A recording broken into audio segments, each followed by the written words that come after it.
You ask Tiger to solve. This deals with linear equations with one unknown. The final result is y equals -108. Let's solve it step by step. Group all constants on the right side of the equation. Add 11 to both sides. Simplify the arithmetic.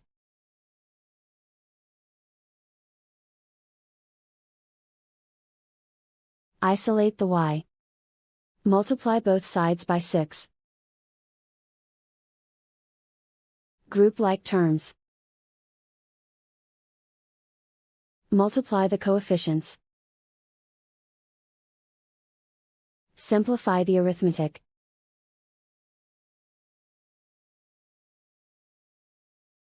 Convert the y into a positive number.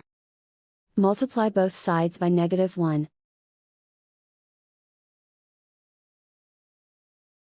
Remove the ones. Simplify the arithmetic. And so the final result is y equals -108.